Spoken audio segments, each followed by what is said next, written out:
I'm coming for you.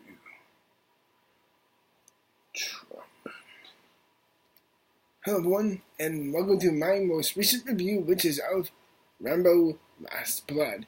And in this film, it's been about 10 plus years since the last Rambo movie, where he came home from, I think it was Burma, and, the Christian missionaries in that film were like, why don't you come home with us? And he's like, alright. So that's a spoiler for the fourth Rambo movie.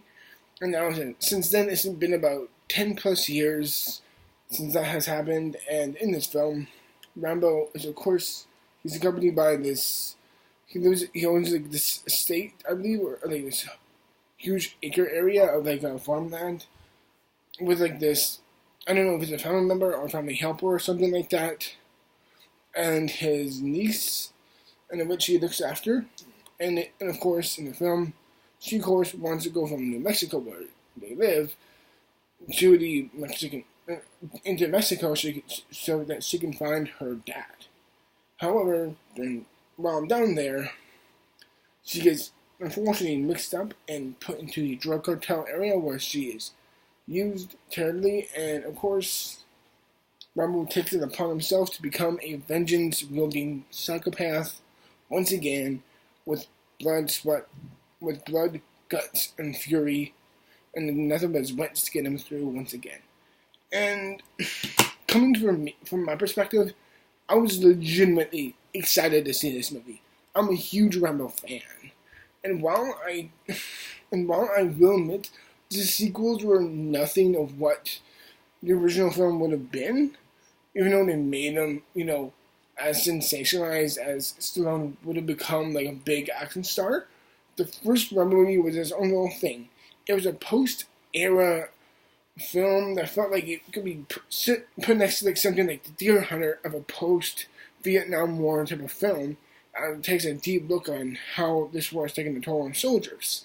The second and third are quite ridiculous, exploitative, silly, and dumb. And they kind of just, in the second one, they were trying to be serious, but then the third came around, which knew it was dumb, but made some terribly irresponsible choices. The fourth Rambo felt a little bit more close to home and soulful, and then in this one was very much the vendettas of the past. And you know what? I was legitimately happy and excited to see this movie. The first Rambo is one of my top 10 favorite films of all time, period.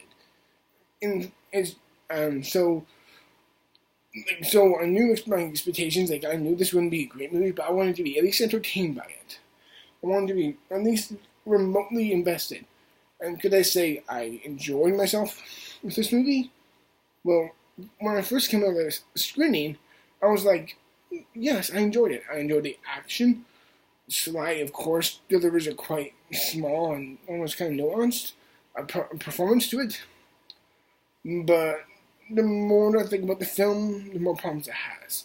However, I will talk about what I did like first and foremost. Of course, I thought there's various little vacuums and moments within the first two acts of the film that felt a little interesting, and the idea of like him establishing these underground mines underneath his home did feel a bit plot convenient. It still was like, hey, that's something Rambo would do, at the very least, to be so trepidatious and to be so heavily guarded against anything that would happen, even though it does automatically feel like a set piece, which it does. Also, I will say, the last 30 minutes are just a pure Rambo wet dream. Although I will admit, they go by so fast and so quick that you almost aren't allowed to really see it happen fully. Like, there's some editing moments where I just kind of go, that's so blazingly fast, and it doesn't allow you to really sink in any type of real sense of kills. Like, there's some gruesome, shocking moments, but they were just moments. They never lingered on it. It never felt like these were moments that felt sensationalized to such a degree. Already, other films knew to do that because they were so. The second and third were so self-grandizing. This film, along with the most recent Rambo, again, it feels so much more somber. But by the action, when I do like the action, fine. How I realize I like it as a small bit of vacuum because they feel so fun, within themselves. However, when you feel like the film is building up to those action scenes, it never feels validated. Like, there's so much bad writing in this movie. The characters I felt like just dealt terribly. The most responsibility here. What happens to his niece is just the pinnacle of lazy writing. I thought the Spanish family helper was just okay, although she didn't really add much. She just felt like an ulterior perspective than the Rambo being a solitary person, like as a father figure. But she was like, okay, whatever. And then there's this other woman who Rambo meets with in Mexico, and she's like, yeah, my sister was taken too. Her character, I'll look it up here. I know this is really lazy, but it is,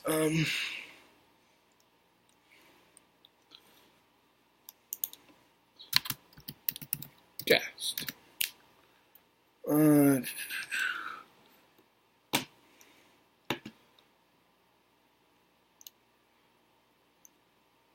Yeah, it's Paz Vega. Paz Vega's character, like, she kind of feels like an interesting character in the film. All right, she's like, okay, my sister happened to my sister, same thing to your niece. But it's like, again, the film just treats her like a plot point. She gives nothing but exposition. There's just a terrible utilization of these characters, and none of them felt interesting or helpful. I will say the only thing I really thought was hammered well was this family helper that, again, he had.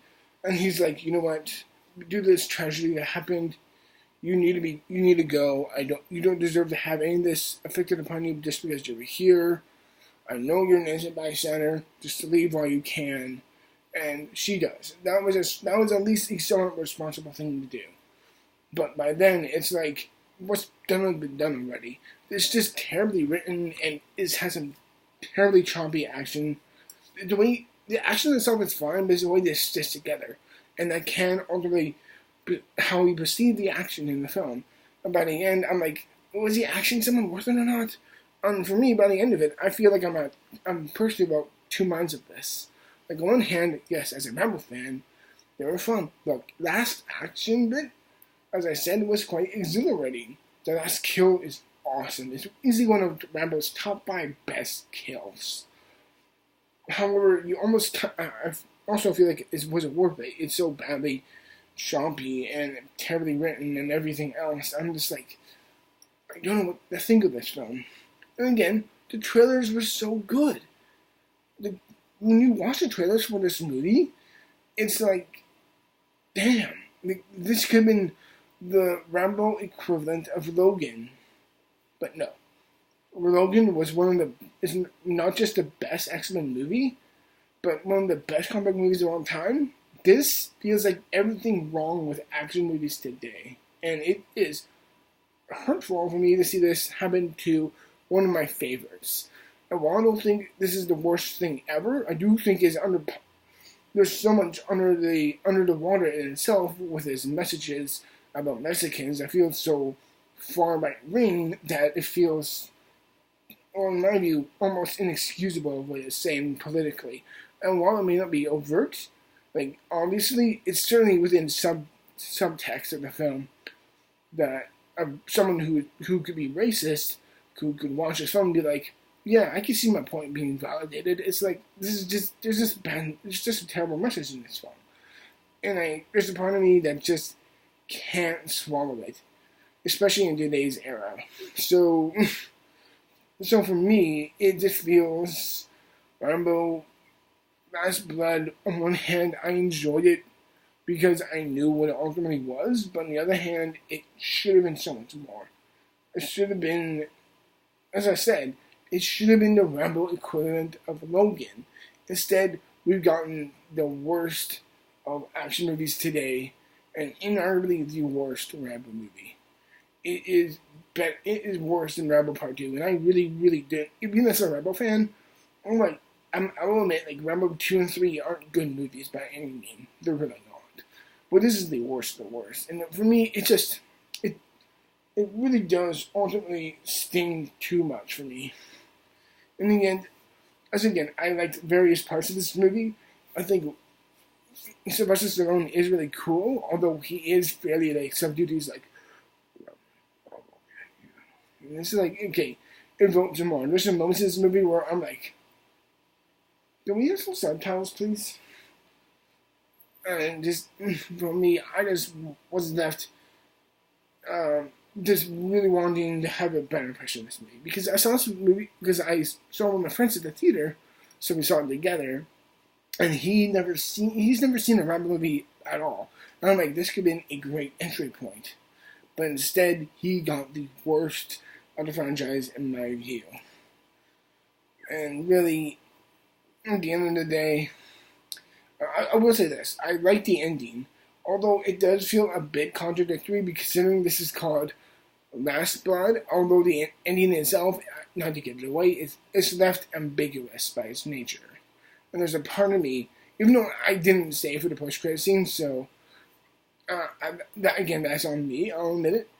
But in the end, Rambo Last Blood.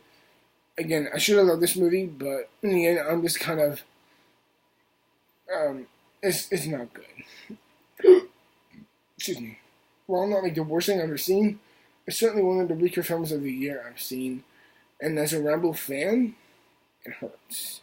Again, it's not like the worst of the worst, but this is certainly like the Last Jedi out of the Rambo movies, where Rambo 2 is the Attack of the Clones. So, yeah, that is my perception of the film. Everyone, I really do hope you enjoyed my review. As always, my rating for the movie. And my rating, I'm going to give it a 27%.